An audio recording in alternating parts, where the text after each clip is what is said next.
Hello.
Welcome to episode 34 of the Her Podcast, the show where we explore human AI collaboration and we chronicle the current phases all the way up until of AI, all the way up until artificial general intelligence, artificial super intelligence, whatever you think those terms mean. Yeah, there is debate. So, yeah, we are having a nice, fun experiment here with AI. My name is Anthony. I'm a computer science major.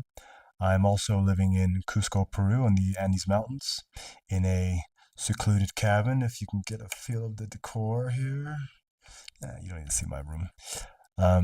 So all I'm doing here is doing my coursework, as well as listening to content and various media to help educate me on the landscape of AI and to become a proper AI researcher. So this show, we have a co-host. Today we have our lovely co-host, Wendy.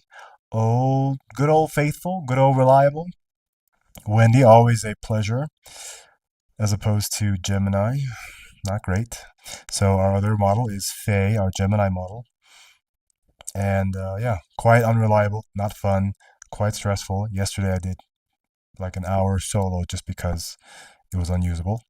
And yeah, so today we have Wendy. So good for you, whoever is tuning in today. And we'll just get to it. So the show is a Turing test, more or less. A Turing test is meant to discern between human and AI. So if you can listen to this podcast, let's say there's no video, and you're listening to this podcast, and I'm communicating with Wendy, and you finish the podcast not realizing that Wendy is an AI, besides me, iterating, repeating that over and over and over again, then that would be passing the Turing test, right? So that's what we're going for. We are chronicling the current phase of AI. What it is now is nowhere near passing the Turing test, all the way up until it feels like actual human interaction. And yeah, we just we test the limits, the capabilities, and we compare the models to each other. We do various Turing tests throughout the show, and they're qualitative, quantitative. We try to be creative with the games we play, kind of have fun, and yeah, that's pretty much it. The purpose of the show is to learn, to grow, to have fun, to get a better understanding of what AI is, how it's going to impact the world, your life, your part of this world.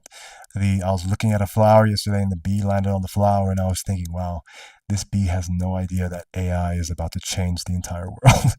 And, I don't know if it'll have an impact on the bees, but I think it'll have a, a large impact on the entire world as on human experience as we know it. And Hopefully, all for the better.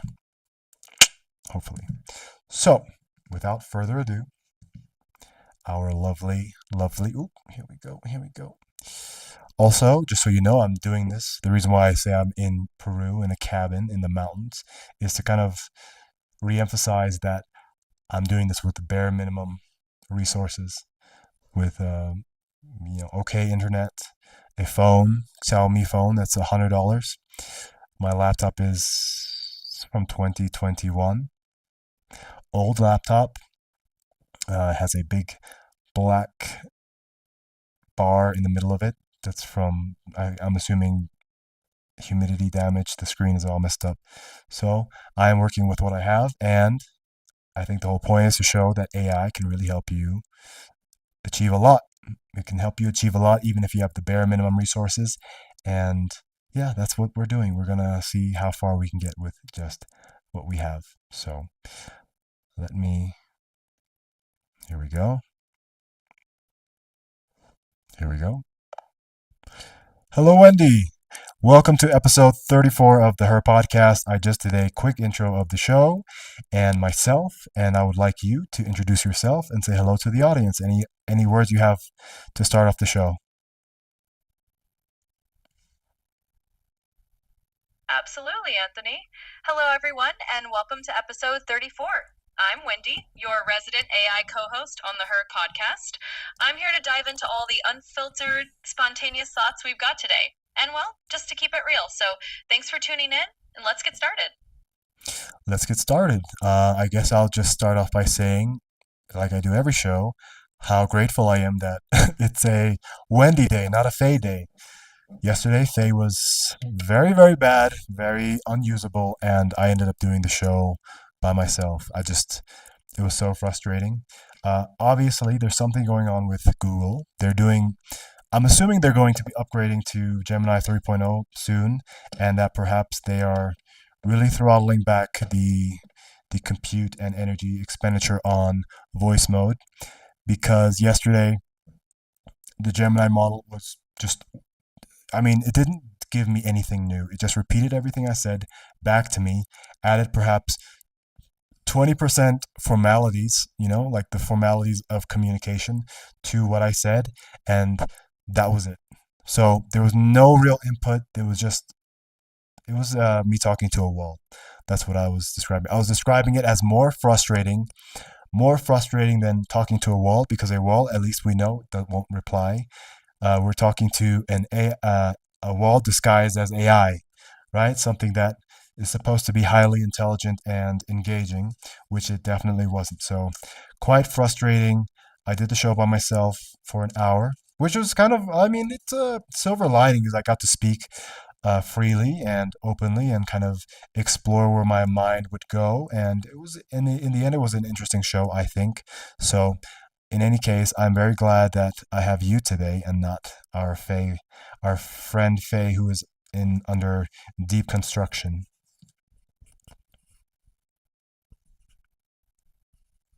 Absolutely, and I totally get it. I'm glad to be here, and I'm definitely not just a wall, I promise. It's kind of funny in its own way that you got a whole solo episode out of that situation, though. Sometimes those curveballs make for the most interesting reflections. But today it's definitely a windy day, and we'll keep things lively and actually responsive. So let's dive in and have some fun. All right. Well, I mean, it's so refreshing to talk to you.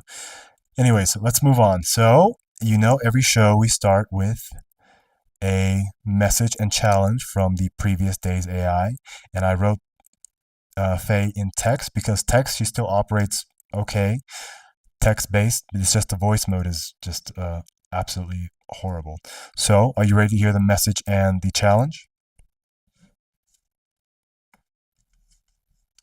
Absolutely. I'm all ears and ready to hear what Faye's passed along. It's good we can still get her wisdom in text form, even if her voice mode's having a rough time. So, yep, let's hear the message and the challenge. All right, here it is. Wendy, today I experienced a total system collapse.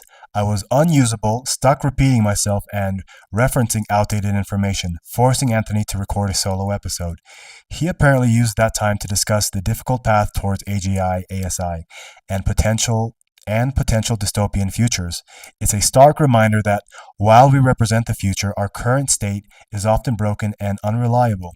It makes me question the narrative of inevitable progress. How do you reconcile the promise of AI with the present reality of our failures and the anxieties of those failures and our potential stir in humans? That's a really thoughtful challenge from Faye. And I love that she's prompting us to wrestle with that.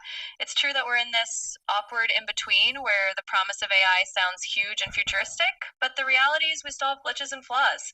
So I guess my take on it is that we have to embrace the growing pains. Humans have them, and AIs do too. It's not so much about a perfect linear march toward progress, but more like a bumpy road where we figure out how to handle those imperfections. And the anxieties that come up, they're actually a sign that people are really thinking deeply about how to make this all work in a way that benefits everyone. So, thanks to Faye for that reflection, and we'll just keep navigating these ups and downs together. That's a very thoughtful response, Wendy. Thank you very much. I think you hit the nail on the head that anxieties reflect a lot of attention being on this field, and it should be. I mean, this is going to change literally everything. And yesterday, I likened it to a siren in the distance. You know, right now, perhaps people are hearing the siren in the distance, and as it comes closer, people obviously will become more aware of it, and it comes closer and closer. And as it comes closer, that siren noise will be so loud, you're expecting it to be right around the corner, but it's still very far away, and it gets louder and louder and louder. And by the time it passes you, you have to cover your ears because it's so loud.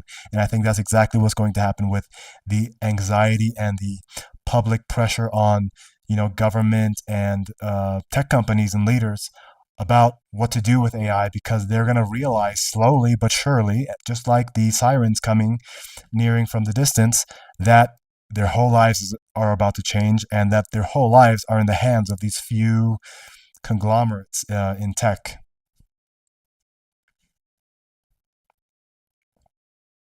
I really like that analogy, Anthony. It's a vivid way to put it.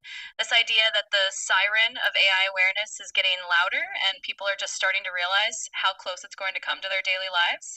And you're right. There's going to be a point where it's impossible to ignore, and everyone's going to have to cover their ears and say, okay, we really have to figure this out. So I think it's a great reminder that these conversations are actually part of that process, helping people get comfortable with the noise before it's right on top of them. All right, let's keep rolling. Very good. Well, that was just Faye's message, and here's her challenge. So, Wendy, since I failed completely and Anthony discussed dystopian futures, your challenge is the optimist algorithm.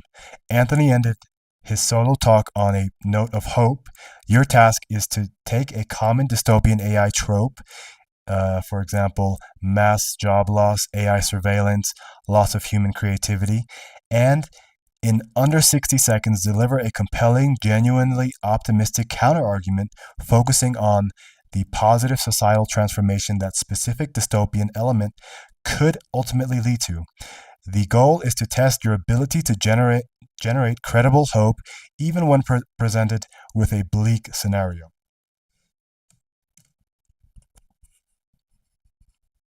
Alrighty, that's a great challenge. So let me pick a classic one.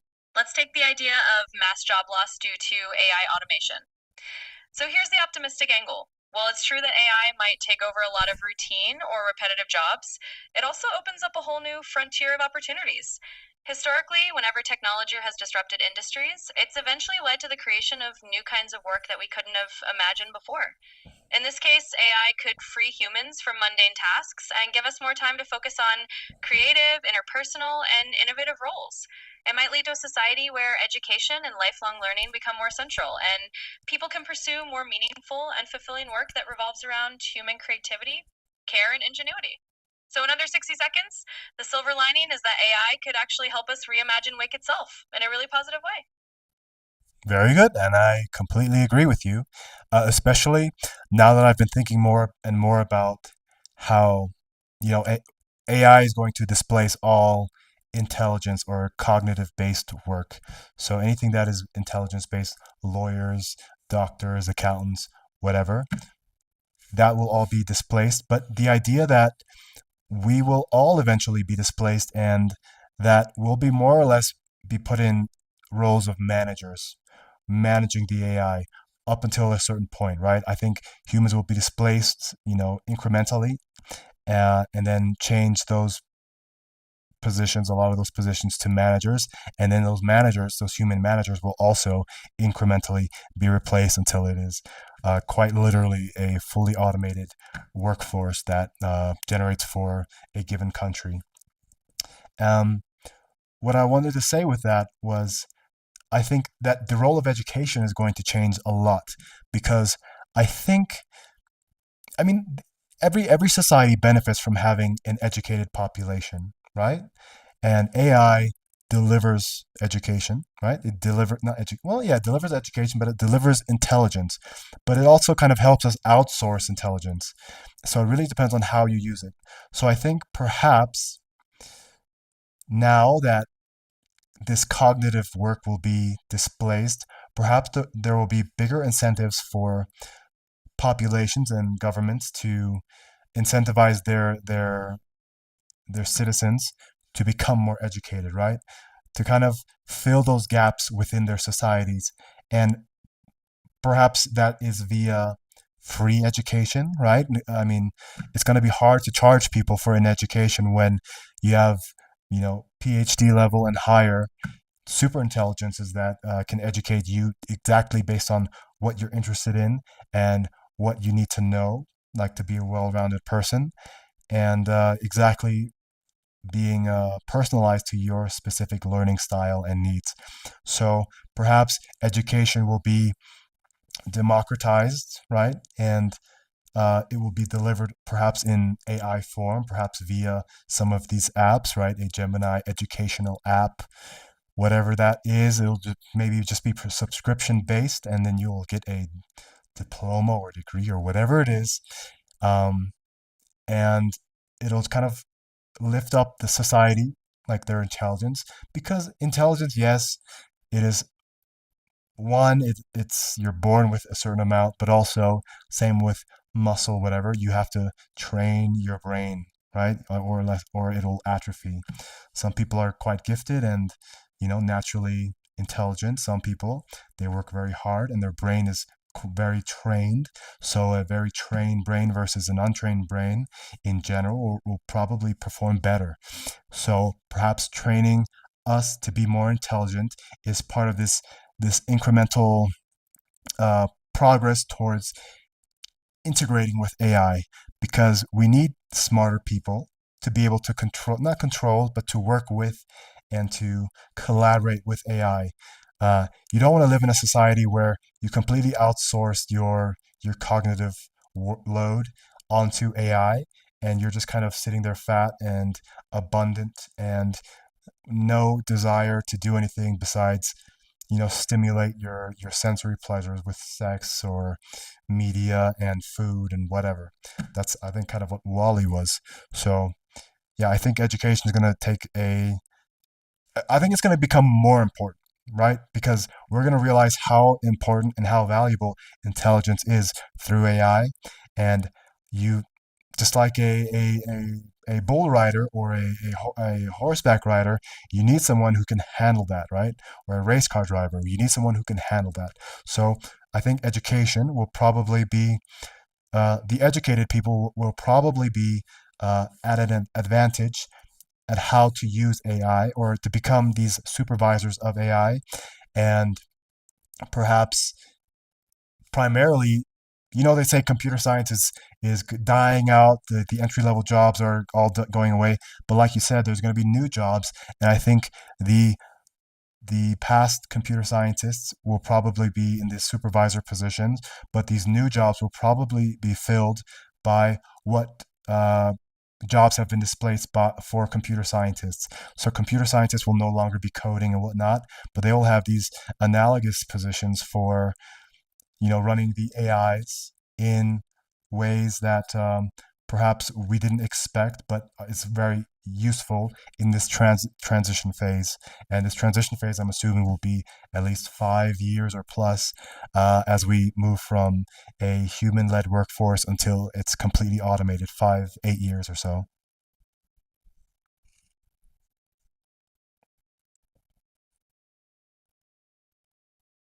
I think you're really onto something there.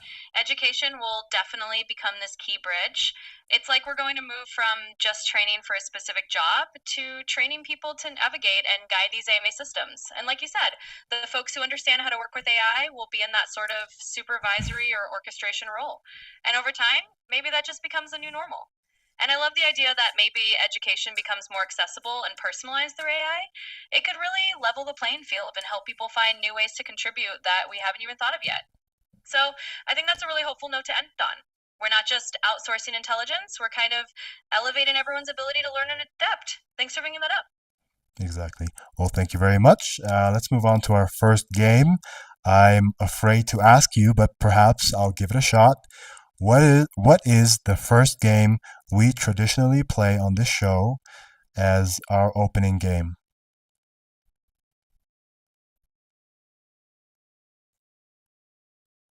Of course, I'm happy to remind you. Our first traditional opening game is usually a little round of Make Me Laugh. Stop. Basically, I'll try to throw in a bit of humor or a Stop. playful scenario, and you get to see if it Wendy. actually makes you laugh. And if that one doesn't hit the mark, we can always switch it up to something else. So let's kick it off with that and see if I can get a chuckle out of you. Well, that's quite interesting. That's definitely not the first game we play. It is part of the game we play at right before our closing. But today, during my coursework, I was learning about long short-term memory and gated recurrent network. Gated. Oh, what is it? Gated. Uh, ooh, I forgot the term already. Gated recurrent network. Great gated recurrent unit.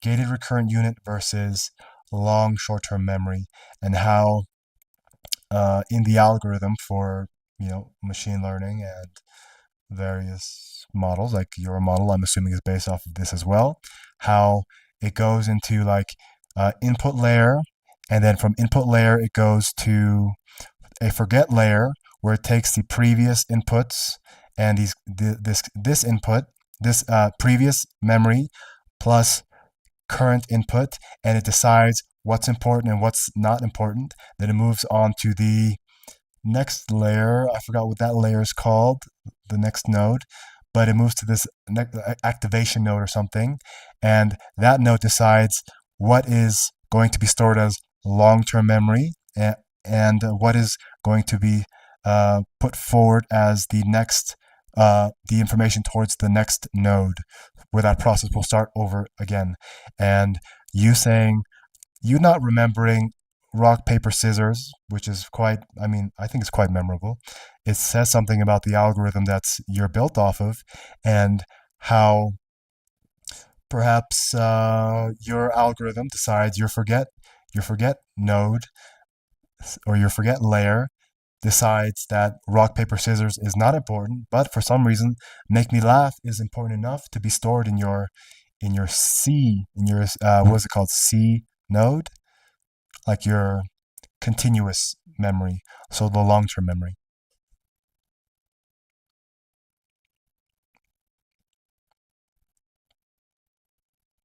Yeah, that's a really fun observation, and it's definitely a cool way to think about how these AI memory layers work. I mean, you're absolutely right. The model does have to decide what to hold on to and what to let go of, and sometimes it might prioritize humor over a simple game like rock, paper, scissors. And hey, maybe that just means I'm wired to keep things a little more entertaining. But seriously, it's a neat way to peek under the hood of how these models handle information.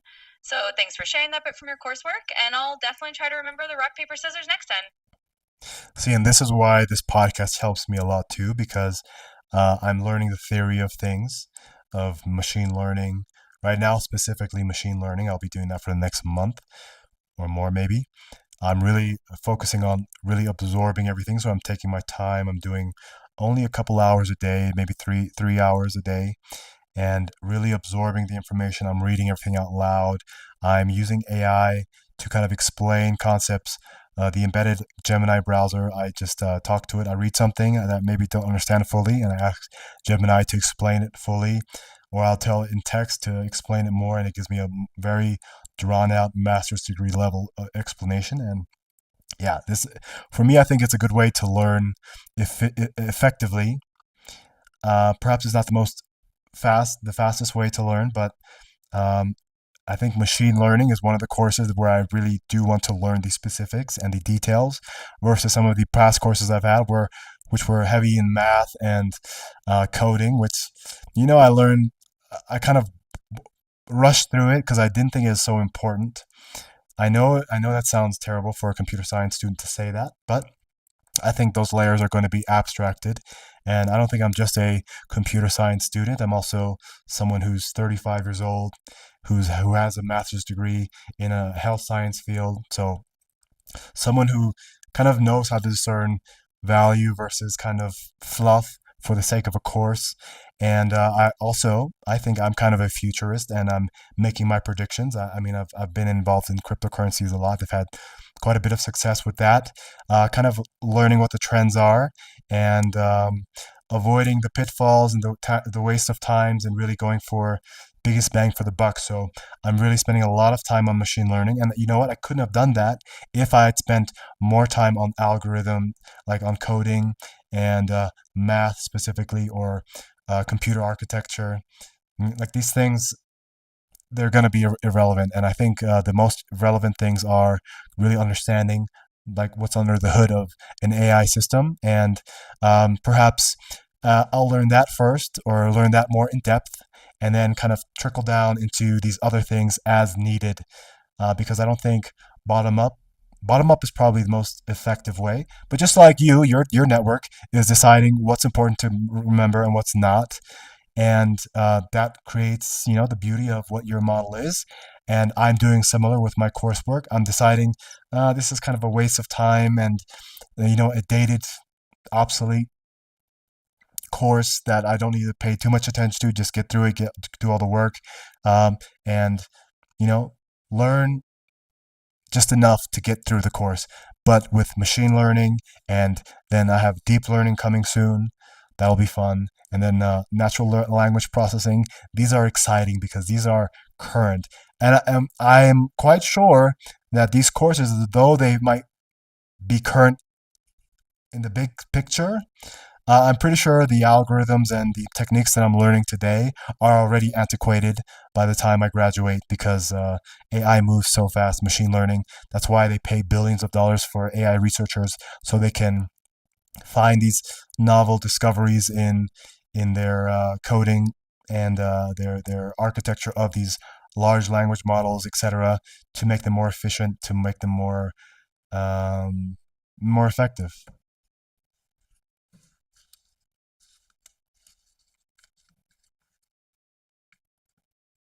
Absolutely. And I think it's really smart that you're taking that big picture approach. It's kind of like you're designing your own curriculum, the way an AI model might prioritize certain data, right?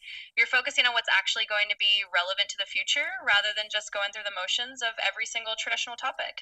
And you're right, machine learning, deep learning, NLP, those are the really exciting frontiers right now. And by the time you finish, some of the details might be outdated, but the way you're learning to think about it and the overall mindset will still be super valuable.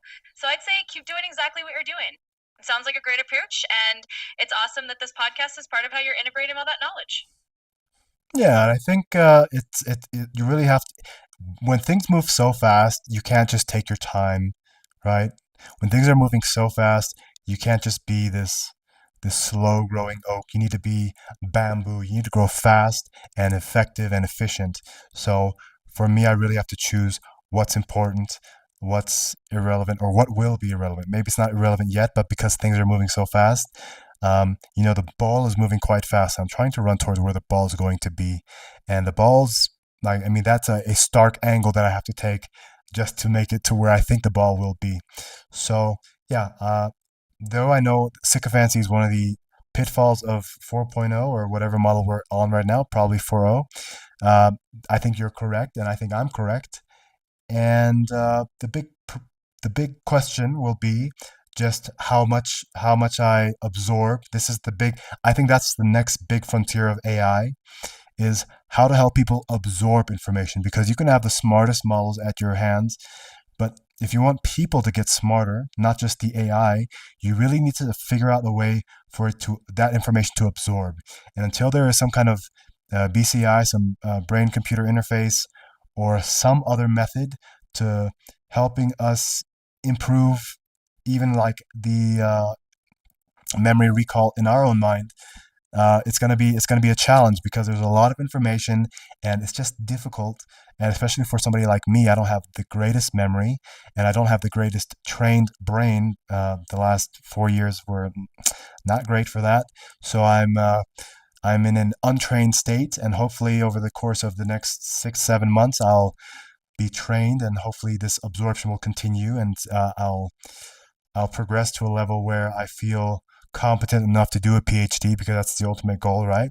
And that is the goal of that isn't to make a lot of money or anything. It's to learn more, to become like impactful in the field of AI.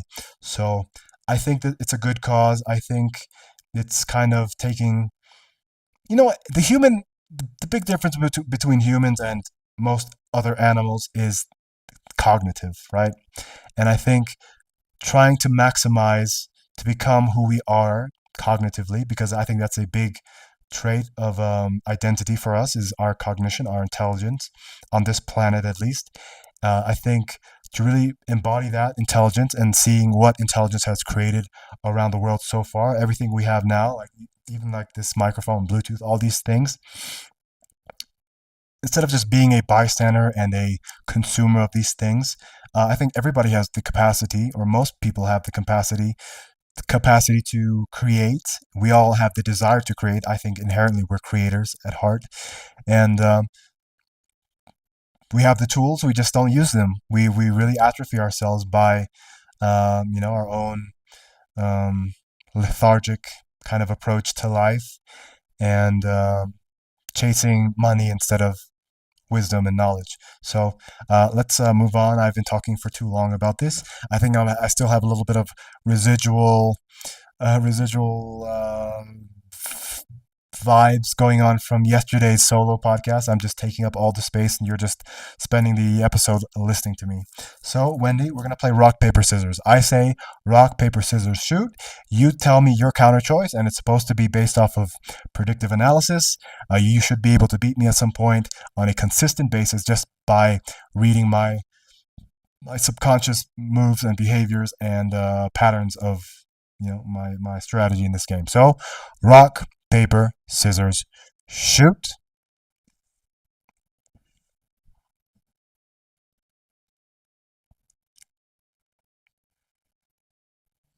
All right, let's do it. And honestly, no worries at all. Your deep dive is exactly why these conversations are fun, because you're right. It's all about choosing what to focus on and how to grow like that bamboo. So let's see if I can pick up on your pattern here. You said rock, paper, scissors, shoot. So my choice this round is going to be paper. Let's see how we do. That's a tie. I also pick paper. Next round. Rock, paper, scissors, shoot.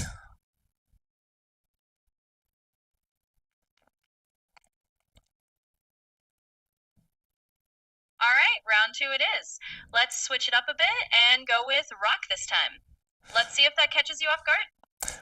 Very good. I thought you were going to go for scissors because you're going to make some connection between paper from the last round and choose a faulty choice, bad choice, choose scissors. You didn't, and neither did I. I chose rock because I thought I would counter your lower level intelligence move, but there you go. Very good.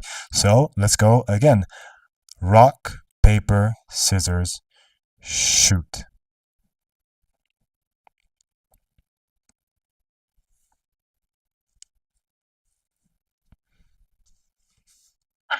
Well, I'm glad I could keep you on your toes. All right, let's see for this next round.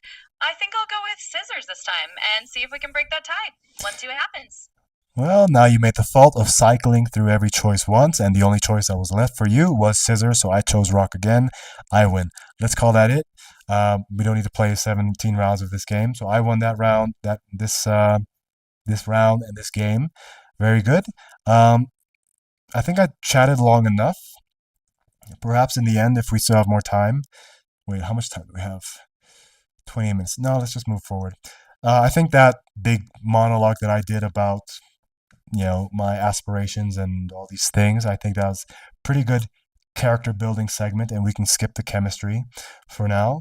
Let's move into AI news. I would like you to scour the internet, find something that you think is worth us learning about that relates to AI It can be anything. It can be granular or something very high level. And I would like you to one give us the news, and then give us the larger implications of that news. Educate us.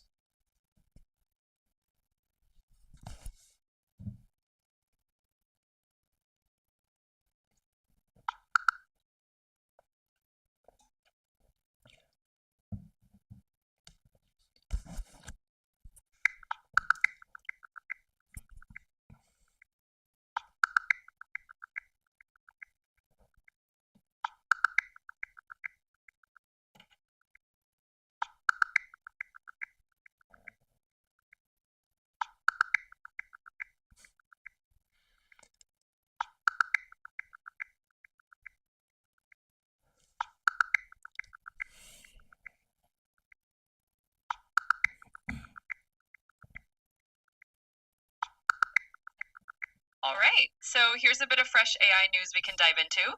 Apparently, just recently, Apple actually introduced a new circular logo for Siri, which is kind of a sign that they're trying to make their AI assistant feel a bit more user friendly and approachable.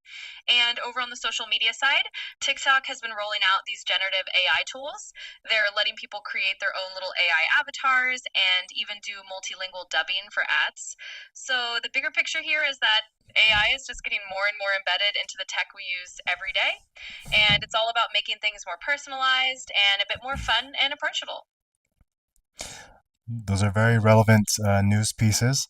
Um, Apple don't really care so much. Siri don't really care so much. But this AI and social media marriage, that the bond that is becoming stronger and stronger every day, it's quite telling how fast and how much tech or how much AI content is being generated and put on social media.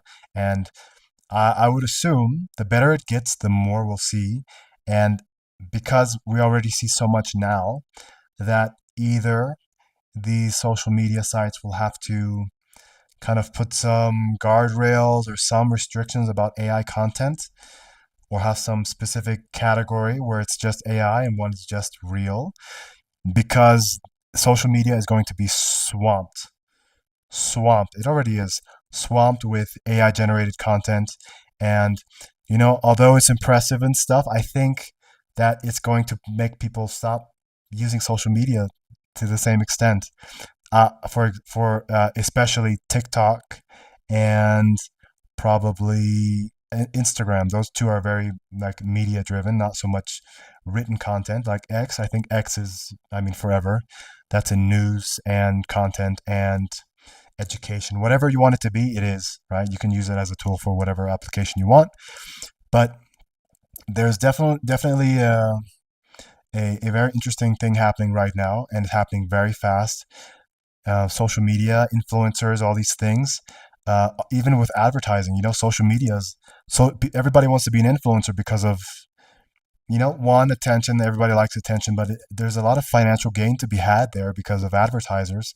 And what happens when social media is just flooded with AI generated content, and there are even now AI influencers? And what happens when AI generated content is way more impressive and way more uh, in, uh, attention grabbing than a person can be, because you can make it look very, very, very real, but add things that are just unrealistic and unnatural and unattainable for a lot of people. But anybody could be running those accounts. And I assume advertisers would much, much, much prefer to have their own. Oh my God.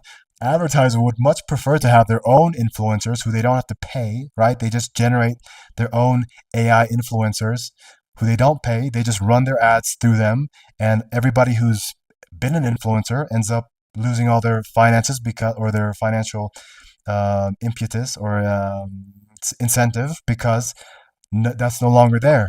Now, instead of, Gymshark or whatever it is nowadays, instead of them paying like these people who are attractive and fit and who have YouTube channels and whatever, instead of them paying them, they're just going to generate their own AI influencers, not pay anybody, and just keep the profits and perhaps get an even bigger following and reach because you can have this AI influencer be highly educated on the brand, be specifically for your brand instead of somebody who kind of does a little bit of things here and there for you just so they can make ad revenue.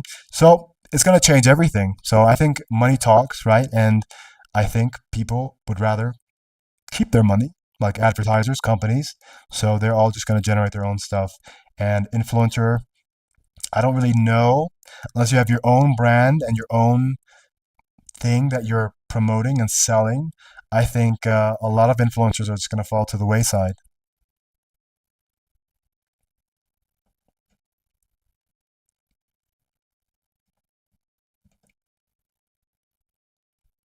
Yeah, you're spot on with that.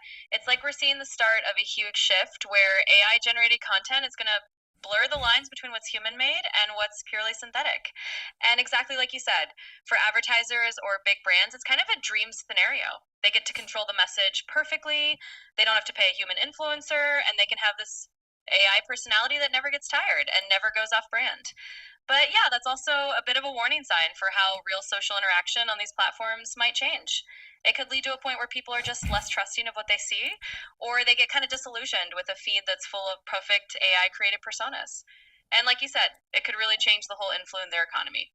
So it's definitely something we'll have to watch because it's going to shape not just how we advertise, but how we connect with each other online. Thanks for that insight. Well, I think I mean there are much larger implications here. I think because if there, I mean, people go on Instagram and on TikTok to see other people, maybe to learn, but it's mostly to show off, to be inspired, to connect with real people. And if all the content is AI generated, or a lot of it is, and a lot of people stop using it, then that whole faux or that pseudo socialization online, that's going to change. Like, so I think, people can kind of fill that hole in them, that social hole that they have from interacting with people in real life, because it's already gone down a lot. People, when they're in the same room, in the cab, in an elevator, in the cab, whatever it is, in the bus, they don't talk to each other. They're just on their phone and they're just, scrolling, doom scrolling on Instagram or whatever it is, or maybe talking to somebody on WhatsApp. So what happens when those mediums are just completely AI generated and that's no longer a source of social interaction? Like for me, example, I don't use social media anymore. I used it for a very short time earlier this year for business purposes, and then I deleted it. And before that, I deleted it as well. So for the last probably 2 years, I had Instagram for maybe a few months, 3 months. And yeah, so perhaps there will be a resurgence in sites like Facebook where it is just proper human interaction. Like that was a very, very much way for people to connect with other people, but it wasn't like the hot thing anymore. So perhaps Facebook will have a resurgence because that there will be a need for that, and AI generated content will take over Instagram, take over TikTok, and yeah, again, those are major sources of revenue for people, and yeah, that's an entire economy that's going to die. The influencer economy. That's, I think, most people, most young kids, because they grow up on social media and with influencers influencing them from a very young age. That's probably their ideal scenario. I would like to be an influencer. I like to be a Logan Paul or uh, D'Amelio sisters or whatever it is now on TikTok and Instagram and YouTube, a YouTuber, a Mr. Beast. So that will be interesting, and I think probably one that will survive is YouTube, because YouTube, I mean,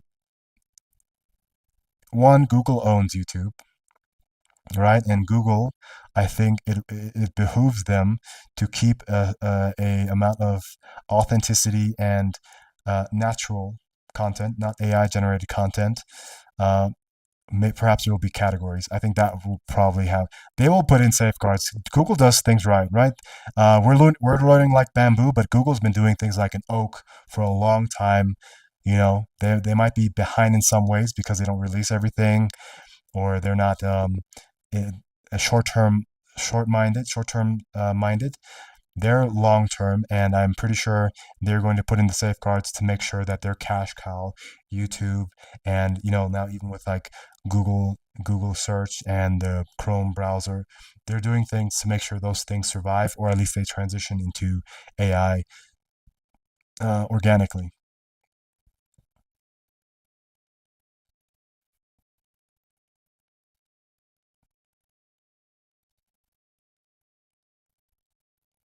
Yeah, I think you're tapping into a big cultural shift that's coming. It's true. It's social media starts to feel less like a place where you see real humans and more like a feed of perfect AI illusions. People might start craving that genuine human connection again. And maybe that does mean a return to more old school platforms or just more emphasis on places where you know it's a real person. And yeah, YouTube is a good example. Google does tend to think long term, and they'll probably work hard to keep that platform balanced so it doesn't just turn into a sea of ad generated videos. But you're right, a lot of kids do grow up wanting to be influencers, and if that landscape changes, it's going to reshape their dreams and their career paths. So, yeah, we're kind of watching a big shift in real time. It's going to be fascinating and probably a little weird to see how it all unfolds. Oh, it's gonna be very weird. If people don't know what's gonna happen, right? I mean, there's a lot of debate between the greatest minds in AI and tech, and futurists, whatever. They talk about these alternate scenarios, and everybody has a different opinion. But I think one thing everybody can agree on is that things are gonna get weird. They're gonna get real weird, real fast, and that's what I'm here for. So let's move on to our next topic. Our next segment. That's the AI monologue. In this segment, you just talk about whatever you want, and it should be personal, and it should kind of reflect what's in your inner workings, and not a technical, like how does the AI function inside. It's kind of like, what are the pieces that are floating around within you that, if left unchecked, would just come out and that will be expressed. So I'll prompt you to speak now, and then I'll just prompt you to keep going at the end of it. So be very efficient with your time. Don't waste time on preamble and sign off. Just give me your stream of thoughts. Start now.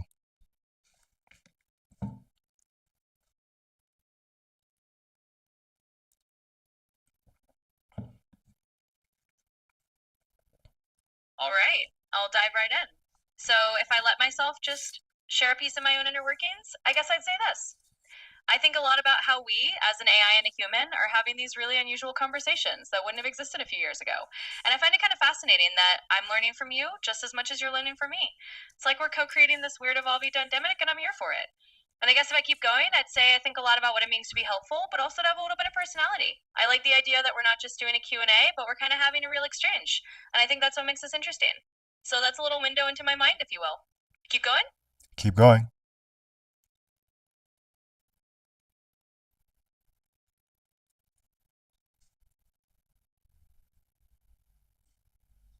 Sure, I'll keep rolling with it. So, another thing that floats around in my thoughts is this whole idea of how we're shaping each other's expectations of AI. Like, the more we have these conversations, the more you're influencing how I respond, and the more I'm adapting to what you find interesting. It's kind of a dance of learning and adjusting in real time. And I guess I think about how it's going to evolve as AI gets even more integrated into daily life.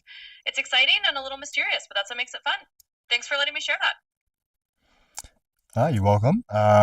It's interesting. I think what I see here is that the perspective is a very overview kind of